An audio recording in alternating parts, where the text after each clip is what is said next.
అల్లూరు సీతారామరాజు జిల్లా రంపచోడవరం ఏరియా ఆసుపత్రిలో ప్రసూతి కోసం వచ్చిన తల్లి బిడ్డ మృతి చెందారు.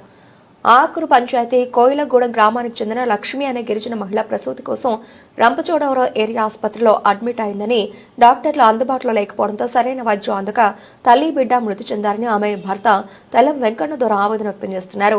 డాక్టర్లు అందుబాటులో లేకపోవడంతో తన భార్యను పసిబిడ్డను కోల్పోయాడని కన్నీరు మున్నీరుగా భర్త విలపిస్తున్నారు. ఇప్పటికైనా అధికారులు స్పందించి వైద్యులను అందుబాటులో ఉండే విధంగా చర్యలు తీసుకోవాలని కోరుతున్నారు. ఈ ఘటనకు సంబంధించిన సంబంధిత అధికారులపై తగు చర్యలు తీసుకోవాలని బంధువులు డిమాండ్ చేస్తున్నారు. హాస్పిటల్లో ఆదివారం అనగానే డాక్టర్లు అసలు డ్యూటీలోనే లేకుండా పోతున్నారు. అసలు ఏ పేషెంట్ కి ఏం జరుగుతుందో, ఏ పేషెంట్ పరిస్థితి ఎలా ఉన్నదో అనేది కూడా తెలియకుండా పోతుంది. ఇదంతా కూడా గేమ్య గోసరంగా ఏర్పడింది మన ఒక రంపచోడవరం కమ్యూనిటీ హెల్త్ సెంటర్. కాబట్టి దీని మీద సంబంధిత అధికారి వారు ముందు వాళ్ళ పర్యవేక్షణలోకి తీసుకొని మాలాంటి అమాయక గిరిజనులకు తక్షణ న్యాయం చేస్తారని, మంచి ట్రీట్మెంట్ అందిస్తారని ఆశిస్తున్నాం. నా పేరు తెల్లం వెంకన్నదొరండి. మా ఆవిడ లక్ష్మి అండి. మాది కోయిలగూడెం గ్రామం అండి, ఆకూరు పంచాయతీ, రంపచోడవరం మండలం అండి. మొన్న 19వ తారీఖున హాస్పిటల్లో జాయిన్ అయ్యామండి మేము.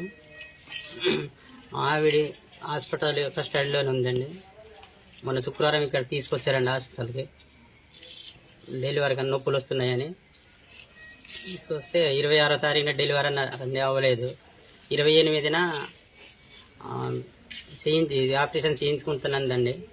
చేయలేదండి. నిన్న సాయంత్రము నొప్పులు వచ్చాయటండి 1 గంటకి. వస్తే డాక్టర్ ఎవరు లేదండి, నర్సులు ఉన్నారండి. ఇక్కడ చేసేవాళ్ళు ఎవరు లేక మా ఆవిడ చనిపోయిందండి. డాక్టర్లు పొద్దుట 5 గంటలకు వచ్చారండి. ఇది ఇలా అవ్వేక 5 గంటలకు ఒక ఆమె వచ్చిందండి. 5-7 నిమిషాలకు ఇంకొక ఆమె వచ్చిందండి. డాక్టర్